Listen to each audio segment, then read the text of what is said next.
Welcome to Waking Up to God's Love with John and Sue Love, along with spiritual seekers asking questions. The time is now.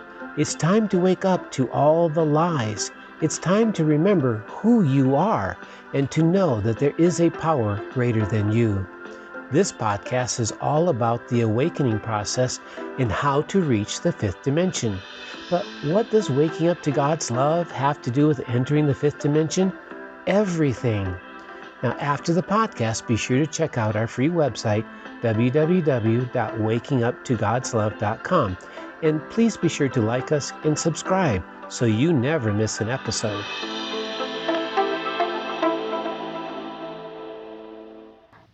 Hi, I'm Sue. And I'm John, and welcome to Waking Up to God's Love podcast. Today's episode is number 13, called Our Healing Journey of Narcissism. We've been waking up from the lies and waking up to the truth, which all started for us with episode number 7, What is Wrong with God? And continuing on through number 8, Have You Been Duped? Number 9, The Web of Lies. Number 10, How to Overcome Being Brainwashed. Number 11, The Narcissism Epidemic.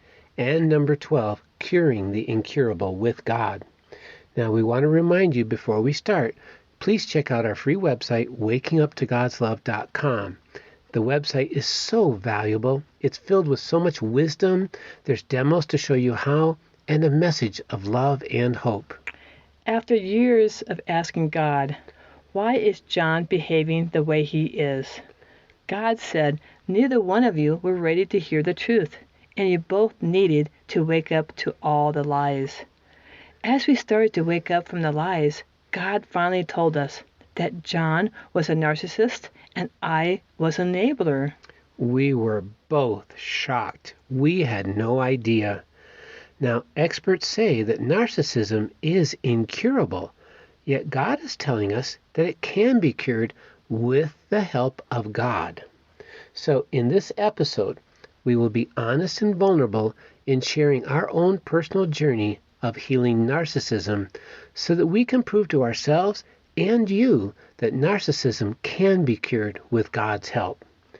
I will be sharing my beginning stage of healing, my being a narcissist, and then Sue will be sharing her beginning stage of healing being an enabler.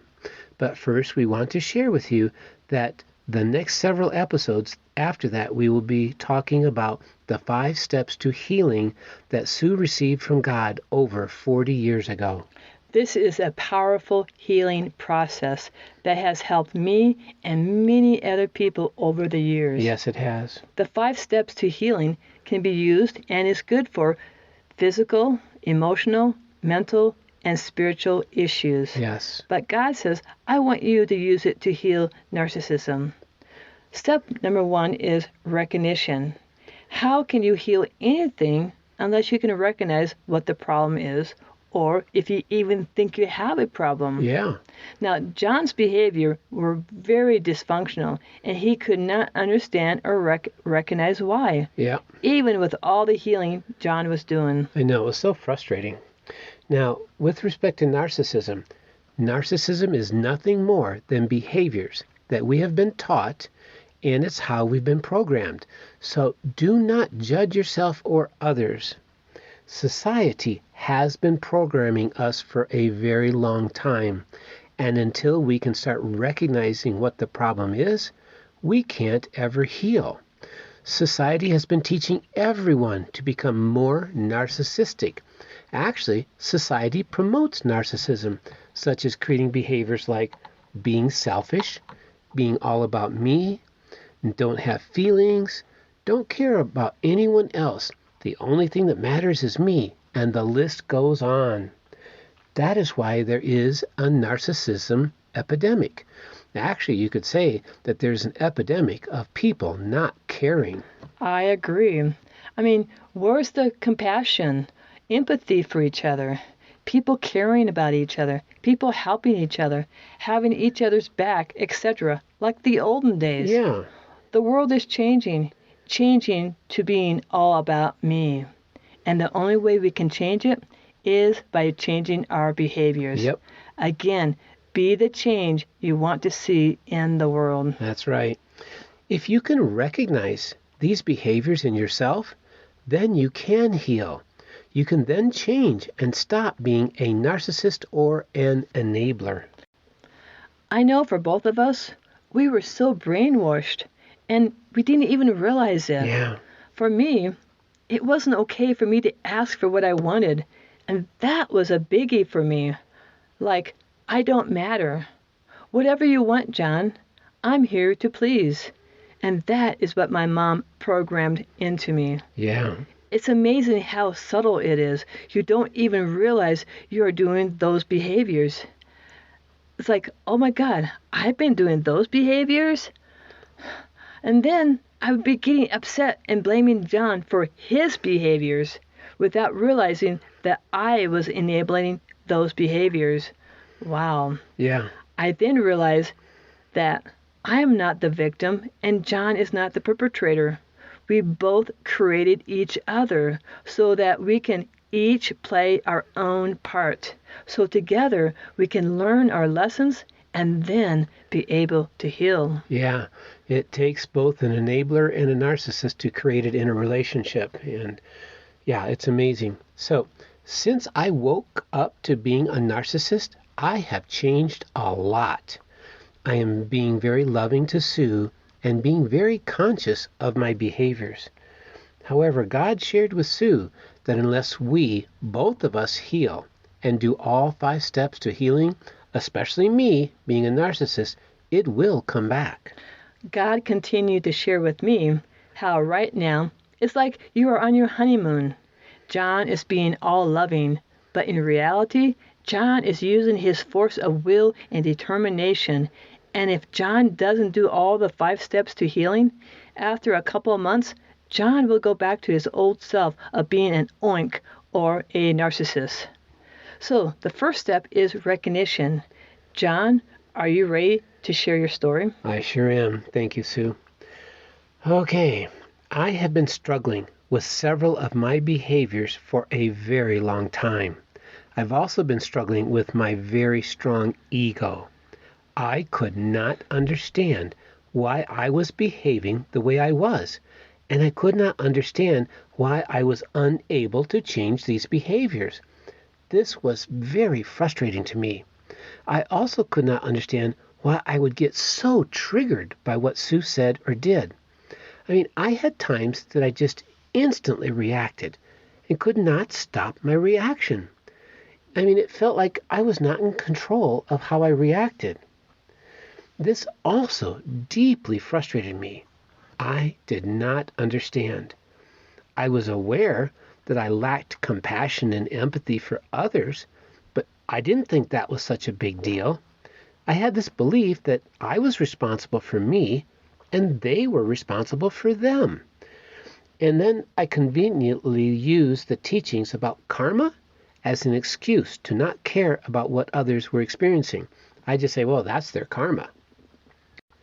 I kept being told by Sue that the way I was acting was all about me, that I was being selfish, self-centered, self-absorbed, etc. I couldn't understand why that was a problem, as I thought everyone was like that, looking out for themselves. I didn't understand why she wasn't. In addition, I knew that I was a know-it-all and that I loved sharing that knowledge and wisdom with others, but I was oblivious to how I would monopolize conversations. That he did. Shortly after meeting Sue, she shared with me that one of her friends in another state knew instantly who Sue was referring to when she mentioned me as her new boyfriend. She told Sue how I was a yapper and a know-it-all, and that she had experienced me dominating conversations at the hot springs pool. Mm-hmm. Yeah, I was shocked that my reputation preceded me like that. I was also a little embarrassed.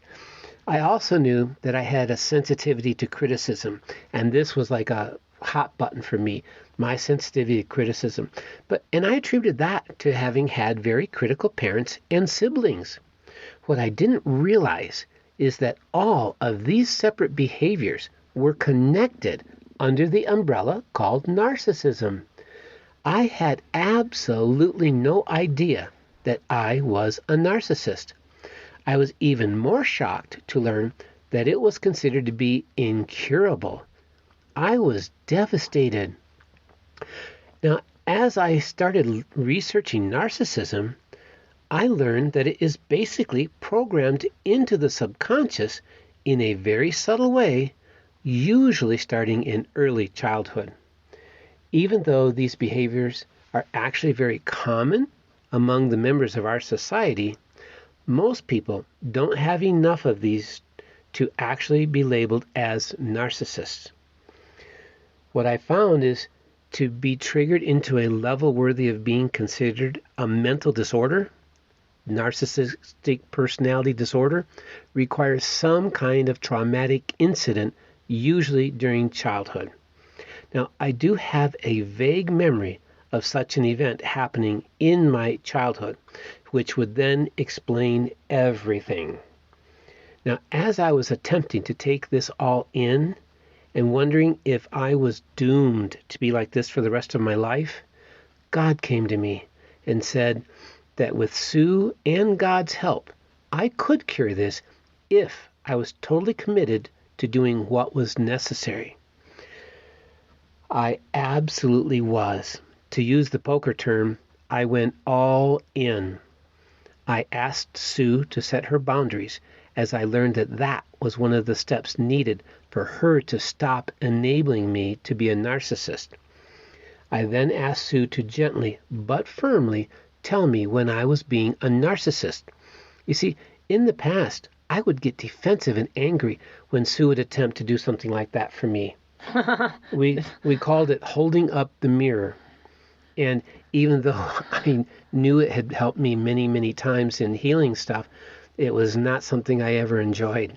And so Sue had she had suffered getting her head bit off when she would do that for me. But anyway, I knew that if I was going to heal narcissism, my only hope for changing my behavior, because of how subconsciously it was programmed in, was to have Sue actually point it out in the moment, so I could actually pinpoint the behavior.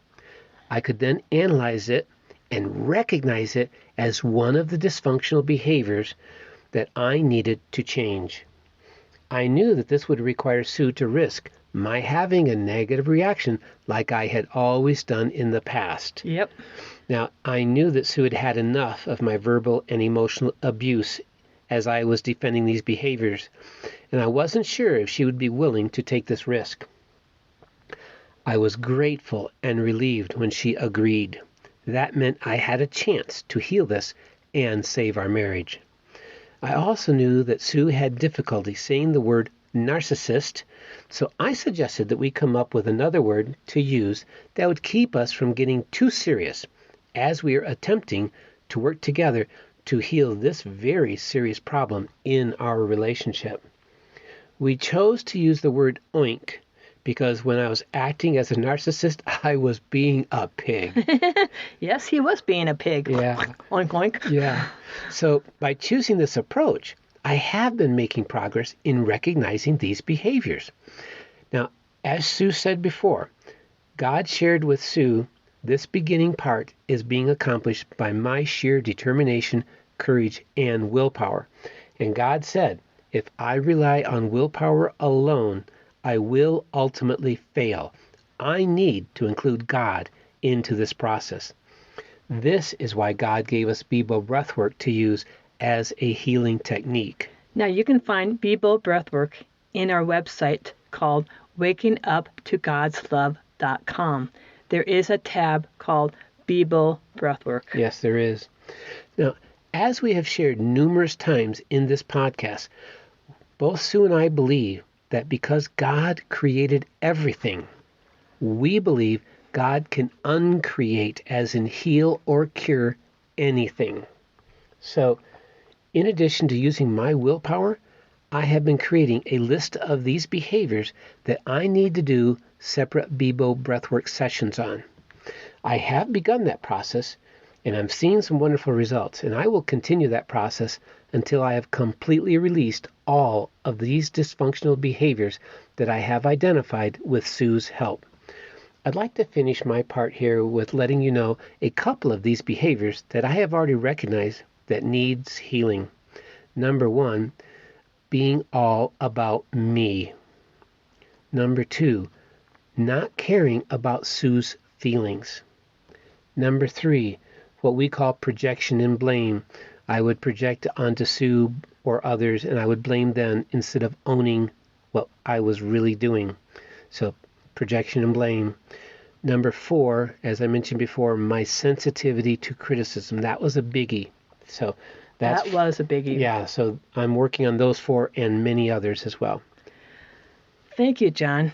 I know it takes a lot of strength and courage to share this with the world, and I do appreciate it. I also believe by you sharing it, you are owning and accepting it, and you are committed to healing it. Yes. Now, I guess it's my turn to share my story of letting go of being an enabler. This episode was really hard for me to do because of having to be so honest and vulnerable. I spent my whole life working on healing all my issues, hurts, and traumas, etc. I felt pretty complete. I felt happy and empowered. However, I was still triggering John, and then we would have big fights. Yes. Now, the past 2 years, God kept telling me I need to take my power back, be empowered. What's going on with John has nothing to do with me, etc. And God was actually giving me the strength and courage to actually leave John. Whoopsie. Which then John would really get upset. Oh, yeah. I kept asking God, what is going on with John? Why is he behaving the way he does? Now, 80% of the time, John is wonderful, loving, caring. But then I start to share my feelings. Oh, my God. Yeah. He takes it personally. He gets upset thinking I'm attacking him. Yeah. And then it's like he wasn't able to control himself, and it's like he becomes this different person, and he starts to emotionally abuse me. Now, I tried to fight with him, which was a mistake because that only made him madder. Yep. I felt powerless, and there was a part of me telling me that I can't leave him. I need him. He needs me, etc. And I did not understand why I felt that way. It was so confusing because I could feel into his heart, and it's filled with so much love, and yet he has so much anger. It was confusing. Yep. When God finally told us that John is a narcissist and I'm an enabler, now it all makes sense. Sure. I now understand John's behaviors, but it doesn't mean I'm okay with it, and I would be willing to live with it. No way. No way. I'm standing my ground. I'm being strong. And I'm pointing out to John every time he's behaving like a narcissist. And I would say to John, you're being an oink oink, oink oink. Like I shared in the last episode, number 12, Curing the Incurable with God. Yeah. Now, what is challenging for me is to own that I'm an enabler. Like I shared, I've done so much inner work and healing all my issues. How could it be? How could I be an enabler? At first, I felt so ashamed of myself, beating myself up. And God says, Sue, do not judge yourself. You were programmed to be an enabler. Yeah. God says, why it's so important to wake up to all the lies, how everyone has been brainwashed and programmed. Yep.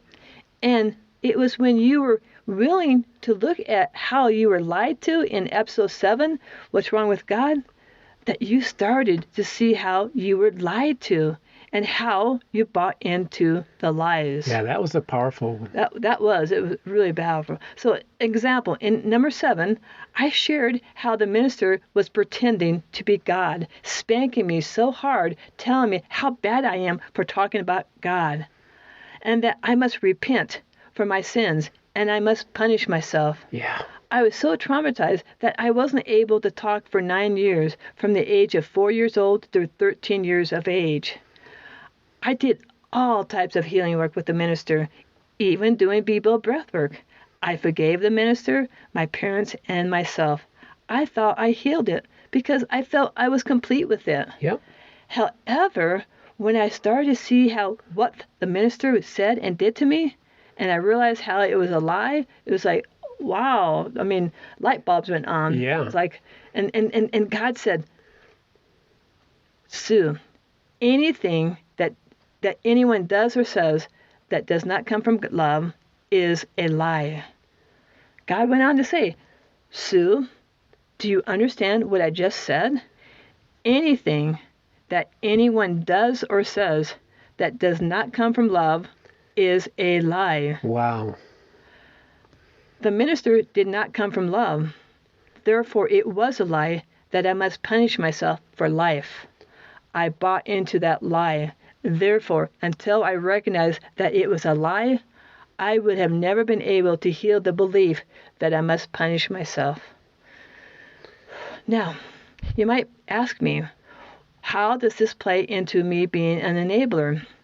Well, I attracted 3 husbands that were narcissists, which I did not know at the time.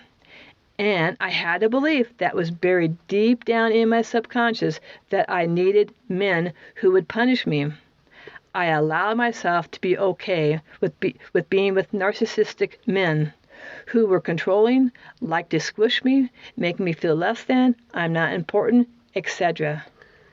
Because that was my way for me to punish myself. It was a lie that I must punish myself. Wow. Once God told me that I was an enabler, it was like a light bulb turned on for both John and I. We both felt this shift inside of us. We sure did. God says, when you feel that shift inside of you, it means you are waking up to the truth, and that truth will set you free. I saw the truth for what it was. I felt free, and I completely understand now why I created John and my 2 ex-husbands. I recognize I no longer need to punish myself. The truth set me free. Yay. Then there's my mom and dad. I never realized that my dad was a narcissist and my mom was an enabler. But it now all makes sense. I did everything possible to please my dad. I praised him. I put him on a pedestal. I even made up excuses for any bad behaviors he did to me and others.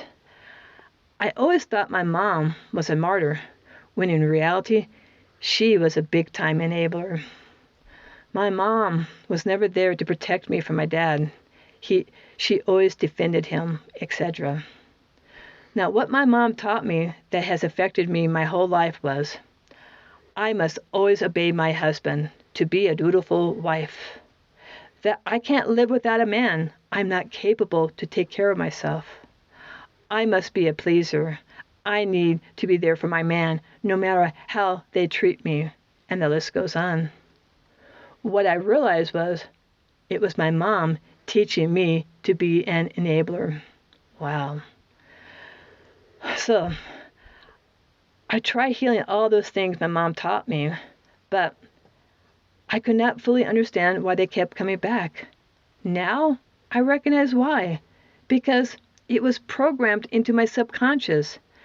I would just heal all the surface stuff or things I was conscious of. I felt at peace with both my mom and dad, so I thought I had healed all my issues I had with them. But not the lies. Not my behaviors that were programmed into me, making me an enabler. I never realized the lies I bought into. I mean, how can you heal something that you're not even aware of? I never realized that both John and I were programmed to participate in narcissism like everyone else, whether people realize it or not. Yeah, and a lot of people don't realize it. They don't. There's so much I could share with everything that I am recognizing about being an enabler, but I will share the top 4 things that I will need to be working on in the weeks to come. Number 1, to recognize who I am if I am not an enabler, such as, who am I if I'm not a pleaser? Or, is it really okay to ask for what I want and still have people love or like me for being me? Number 2, I recognize that I have a lot of anger stuffed inside of me that needs to be healed. And even though God said that it's not my fault, I was programmed to be an enabler, I still feel stupid to put up with all the people being narcissistic to me. I need to start loving me, honoring and being true to me, and build my self-worth, etc. It's time that I put God first, then Sue, and John last. Yes. As God keeps telling me, it's time to take your power back and be empowered. And I want Sue to take her power back. Yay. 3, I must realize or recognize that being an enabler was programmed into me by guilt and shame. That is why it's been challenging not to judge myself or love myself just as I am. And 4th, I also recognize that I wasn't just being an enabler to my husbands, but my friends as well. Yeah, that is so true, Sue. I found I was being narcissistic to my friends also. It's how we do relationships. Now, our next episode, number 14, we will talk more about how narcissism personally affected us in our relationship in more detail, and how narcissism affects all relationships, including why there are so many divorces and people not getting along. We'll also be sharing step 2 in the 5 steps to healing. It is a podcast you won't want to miss if you are needing understanding of how to heal narcissism in a relationship. Be sure to like us and follow us so you never miss a single episode. And please share this podcast with your friends and family. Remember to check out our free website, wakinguptogodslove.com. There's so much valuable information in the website. There sure is. There's just a lot in there. Now, as we've shared before, this podcast and our website are both free. And if what we have shared has touched your heart and you feel guided to give, we would greatly appreciate any donation. God is reminding me to tell you that God loves you and you are never, ever alone. Thank you for joining us today and being a part of our life, and may your heart be filled with God's love.